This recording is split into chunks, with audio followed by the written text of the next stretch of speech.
रावतसर क्षेत्र में 5 दिन पहले आई तेज बारिश के साथ हुई भीषण ओलावृष्टि से किसानों की नरमा और कपास की लहलहाती फसलें चौपट हो गई। लेकिन स्थानीय प्रशासन ने 5 दिन बीत जाने पर भी किसानों की खैर खबर नहीं ली। इसी मामले की जमीनी जानकारी ली जन टीवी संवाददाता पुरुषोत्तम दत्त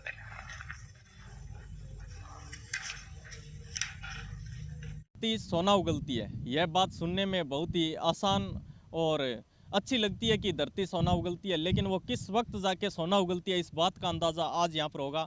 धरती पुत्र यानी किसान जब मिट्टी से मिट्टी हो जाता है और जब उसका पसीना इस मिट्टी में मिलता है तब जाकर वो धरती जो है वो सोना उगलती है। और इस धरती पुत्र पर जो सोना उपजाता है इस धरती से, उसके साथ जो है फिलहाल दोहरी मार यहाँ पर पड़ रही है।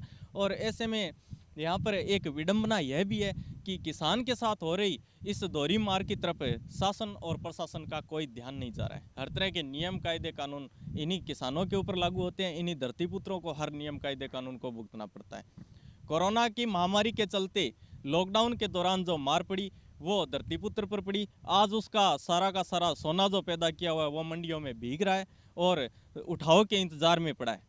तो वहीं शुक्रवार को आई बारिश के अंदर भगवान भी इनका शायद दुश्मन बन गया। यहाँ पर हम एक खेत में खड़े हैं जहाँ पर जो है ये 2 एपीएम का क्षेत्र है, रावतसर के चक 2 एपीएम का, जहाँ पर शुक्रवार को हुई ओलावृष्टि के बाद नरमे की फसल जो है वो उग चुकी थी, वह पूरी तरह से पिट गई और उसके अंदर पत्तियाँ जो है वो झड़ गई और सीधा जो है यहाँ पर तना इस नरमे का रह गया। और अब दोबारा यहाँ पर किसान लगे हुए हैं, अपने हाथों से नरमे की बिजाई करने में लगे हुए हैं। ये पूरे के पूरे जो यहाँ पर देख सकते हैं अपने क्षेत्र के अंदर, यहाँ पर नरमा की फसल जो है वो ख़त्म हो चुकी है। अब 6 महीने तक किसान जो है इस खाली भूमि को छोड़कर इंतज़ार भी तो नहीं कर सकते। और अभी हमारे साथ यहाँ पर मौजूद है किसान, इनसे बात करेंगे। तो आप बताइए, आप अभी ये जो आपके हाथ में ये आप वापस से बीज लगा रहे हो नरमे की, ये फसल की जो आप रुपाई कर रहे हो, तो ये क्या हुआ और अभी तक क्या किसी ने जायज़ा लिया? फसल ने कुछ नहीं लिया सर। किसी ने जायज़ा नहीं लिया? नहीं लिया जी, नहीं। अच्छा, तो ये हुआ कैसे, कब ये यहाँ पे पड़ने से हो गया।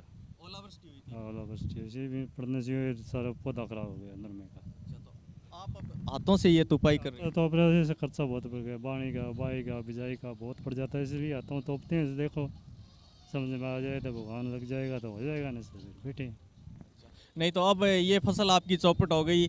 यहाँ पर किसान बता रहे हैं कि पहले बुआई का खर्चा बहुत ज़्यादा हो चुका है, इसलिए इन्हें जो है यहाँ पर हाथों से तुपाई करनी पड़ रही है। अब ऐसे में कोई अभी तक यहाँ पर ओलावृष्टि का कोई आपके यहाँ पे सर्वे वगैरह हुआ? नहीं हुआ जी, कोई सर्वे नहीं हुआ? नहीं जी, नहीं कुछ नहीं हुआ थे। तो ये हमारे साथ यहाँ पर 2 एपीएम के किसान हैं और इनसे हमने जाना कि यहाँ पर अभी तक कोई भी सर्वे यहाँ पर नहीं हुआ कि किस तरह से जो ओलावृष्टि हुई, यहाँ तक कि इसको अभी तक किसी ने जो है सीरियसली नहीं लिया है, हल्के में ले रहे हैं। लेकिन किसानों के हालात जो है वो यहाँ पर सामने देखते ही बन रही है किस तरह से धरती पुत्र जो है वो दोहरी मार झेल रहा है। पुरुषोत्तम दत्त, जन टीवी, रावतसर।